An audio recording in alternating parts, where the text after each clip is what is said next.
एक बार की बात है, एक बहुत बड़ा नेता एक साधु के छोटे से आश्रम में गया, क्योंकि उसने बहुत सुना था उस साधु के बारे में और उसके मन में आया कि मैं एक बार जाकर के देखता हूं कि लोग इतनी तारीफ क्यों करते हैं उसकी।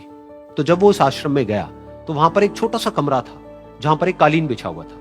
वहां पर कुछ लोग बैठे हुए थे नीचे और साधु जी सामने बैठे हुए थे। कुछ सवाल जवाब चल रहा था। तो जैसे ही वो अंदर गया, वो अकेला नहीं था, उसके साथ में 4 बॉडीगार्ड्स भी थे और उसको ये आदत थी कि जहां पर भी वो जाता था लोग अपनी जगह से खड़े हो जाते थे, उसकी तरफ देखते थे, हाथ जोड़ते थे, अपना सर झुकाते थे। लेकिन यहां पर ऐसा कुछ भी नहीं हुआ। साधु ने उसकी तरफ देखा तक नहीं, क्योंकि वो साधु किसी के सवाल का जवाब दे रहे थे। लेकिन नेता को इस बात पे गुस्सा आ गया। नेता को लगा कि ये मेरी बेइज्जती है। तो उस नेता ने साधु की बात को बीच में ही काटते हुए थोड़ा गुस्से से कहा, मैं आपसे कुछ कहना चाहता हूं। साधु ने उसकी तरफ देखा और बोले, आप थोड़ी देर रुकिए, पहले मैं इनके सवाल का जवाब दे लूं, उसके बाद में मैं आपसे बात करूंगा। तब तक अगर आप चाहें तो आप बैठ सकते हैं। बस साधु का इतना कहने की देर थी। नेता का चेहरा गुस्से से लाल हो गया और फिर उसने अपना सारा गुस्सा उस साधु के ऊपर निकाल दिया। अभी तक वो नेता बहुत ही तमीज से बात कर रहा था, यानी कि आप कह करके बात कर रहा था। अब वो तू तड़ाक पे उतर आया। नेता ने उस साधु को कहा, तुझे पता भी है मैं कौन हूं और तू किससे बात कर रहा है?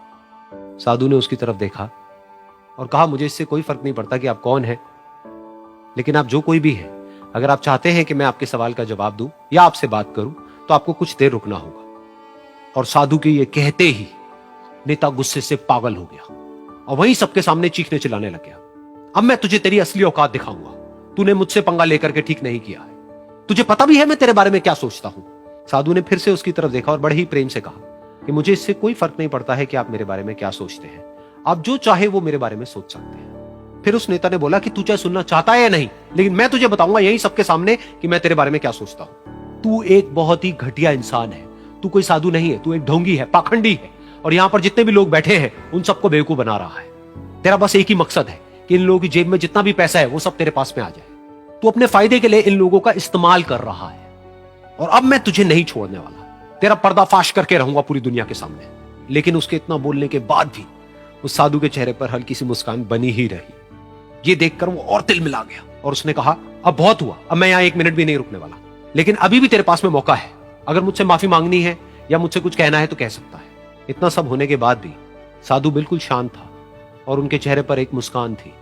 उन्होंने अपनी आंखें बंद कर ली। फिर साधु ने अपनी आंखें खोली, हाथ जोड़े और कहा कि मुझे आपसे कोई गिला शिकवा नहीं है। मेरे मन में आपके लिए कोई भी गलत ख्याल नहीं है। जो भी आपने मेरे बारे में कहा वो आपकी अपनी सोच थी। तो मुझे आप में कोई भी बुराई नजर नहीं आती है। मुझे आप एक बहुत ही भले इंसान लगते हैं।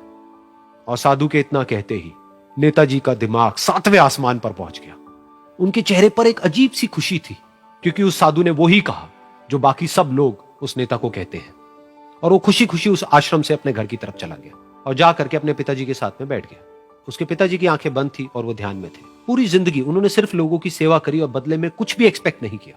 तो थोड़ी देर बाद जब उन्होंने अपनी आंखें खोली और देखा अपने बेटे को अपने साथ बैठे हुए, तो उनके बेटे के चेहरे पर आज एक अजीब सी खुशी थी जो आज से पहले उन्होंने कभी नहीं देखी थी। फिर उसने एक एक करके सब कुछ बताया कि आज क्या हुआ, किस तरह से वो आश्रम गया, वहां पर क्या हुआ, उसने क्या कहा, उन्होंने क्या कहा। तो जब इसके पिताजी ने पूरी बात सुनी तो थोड़ा सा मुस्कुराए और अपने बेटे को देख करके बोले कि उन्होंने तुम्हारी तारीफ नहीं करी है, क्योंकि उन्होंने वो नहीं कहा कि जो तुम हो, उन्होंने वो कहा कि जो वो खुद है। और तुमने जो भी कुछ उनको कहा वो नहीं कहा कि जो वो है, बल्कि तुमने वो कहा जो तुम खुद हो। यही बात वेदों में भी कही गई है, यथा दृष्टि तथा सृष्टि। ये दुनिया तुम्हें वैसी नहीं दिखती है जैसी कि ये दुनिया है। ये दुनिया तुम्हें वैसी दिखती है जैसे तुम खुद हो। जिसकी नजर जैसी है उसके लिए ये दुनिया वैसी ही है। तो अगर तुम अपनी दुनिया को बदलना चाहते हो तो उसका सिर्फ एक तरीका है, अपनी नजर को बदलो।